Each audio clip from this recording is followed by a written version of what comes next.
Hey guys, कैसे हैं आप सब लोग। मैं अंशुल शर्मा स्वागत करता हूं आपका आपके प्यारे से चैनल ब्रेनिक एजुकेशन केमिस्ट्री में, जिसमें आज हम पढ़ने वाले हैं समावेशी शिक्षा के उद्देश्य। समावेशी शिक्षा के उद्देश्यों को हम पढ़ने वाले हैं। एम्स ऑफ इंक्लूसिव एजुकेशन यहाँ पर पढ़ने वाले हैं। ठीक है ना। क्या एम्स हैं इंक्लूसिव एजुकेशन के, उन पे हम यहाँ पे प्रकाश डालेंगे। ठीक है ना भाई। हमने प्रीवियस वीडियोस में समावेशी शिक्षा देख ली, उसकी प्रकृति देख ली, नेचर देख लिया। ठीक है, अब हम एम्स देखेंगे। ठीक है, क्या है उसके एम्स। तो कुछ यहाँ पर छोटे छोटे से पॉइंट्स हैं, उनके थ्रू आप जो है वो शिक्षा के उद्देश्य, समावेशी शिक्षा के जो उद्देश्य हैं वो आपको क्लियर हो जाएंगे। ठीक है ना।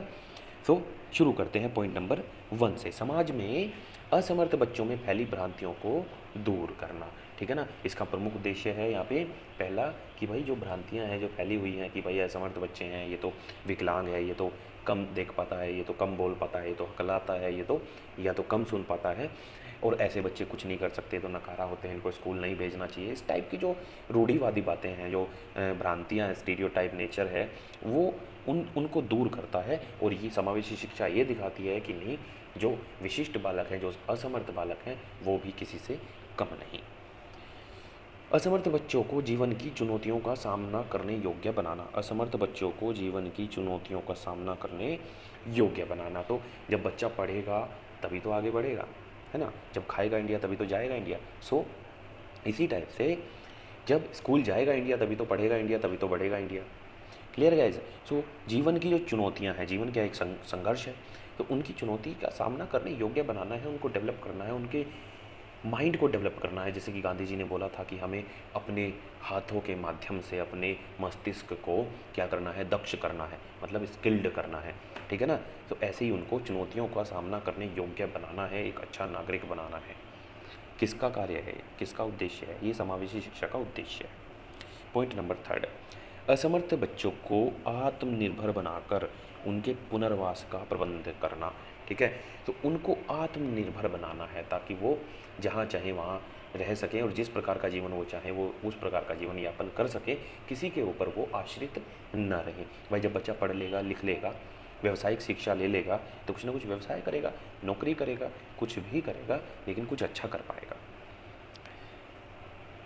बच्चों की असमर्थताओं का पता लगाकर उनको दूर करने का यहाँ पर प्रयास भी किया जाता है। उपचारात्मक विधि है, निदानात्मक विधि है, उससे क्या करते हैं हम, जो असमर्थता हैं, जो परेशानियां हैं, प्रॉब्लम्स हैं, उनको पता लगाते हैं कि बच्चों में क्या दिक्कत है, वो क्यों नहीं पढ़ पा रहा, और उनको दूर करने का यहाँ पर प्रयत्न किया जाता है और कर भी दी जाती हैं। क्योंकि शिक्षक जो हैं वो आपसे अनुभवी हैं, बड़े हैं, योग्य हैं, और उनके पास चीज़ों के समाधान हैं।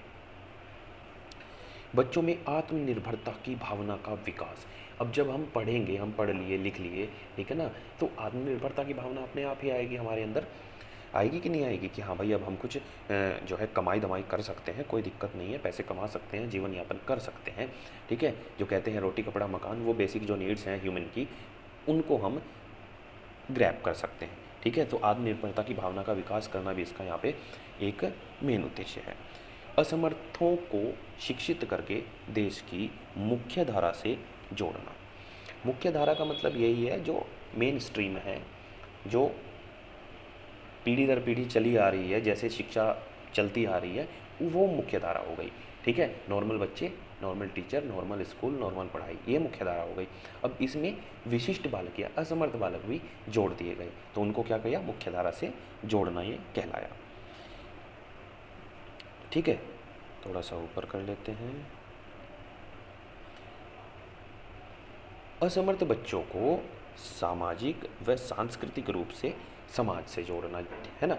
तो विद्यालय क्या है भाई, या समावेशी शिक्षा का जो ये एक उद्देश्य है कि विद्यालय में बच्चे जाएंगे तो वहाँ पे उनको सारी चीज़ें वहाँ पे मिलेंगी, क्योंकि हर विधि का प्रयोग शिक्षक वहाँ पे करेगा, तो उनको जो है समाज का ज्ञान होगा, संस्कृति का ज्ञान होगा।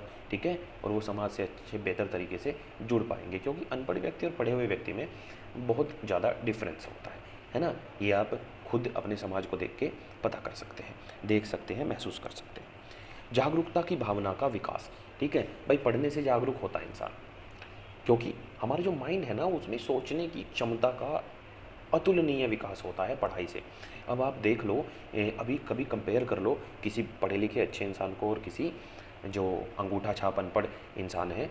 ठीक है, वो अलग तरीके की थिंकिंग वाले होंगे, पढ़े लिखे डिफरेंट थिंकिंग वाले होंगे, ठीक है। तो यहाँ पर जो थिंकिंग लेवल है वो बढ़ जाता है, कैपेसिटी बढ़ जाती है और आपके ब्रेन का विकास होता है। तो आप क्या होंगे, जागरूक होंगे हर प्रकार से।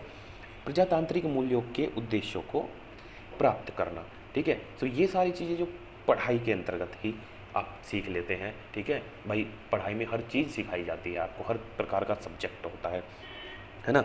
तो अपने देश के बारे में, भूगोल के बारे में, विज्ञान के बारे में, भाषा के बारे में, संस्कृति के बारे में, समाज के बारे में, ठीक है, सब चीज़ों के बारे में आपको पढ़ाया जाता है, ठीक है। सो ये कुछ इसके उद्देश्य थे, आई होप आपको क्लियर हो गए होंगे, है ना। तो समावेशी शिक्षा के उद्देश्य यहाँ पर होते हैं फिनिश। मिलते हैं नेक्स्ट वीडियो में। टिल देन पढ़ते रहें, आगे बढ़ते रहें, हंसते रहें, मुस्कुराते रहें। All the best.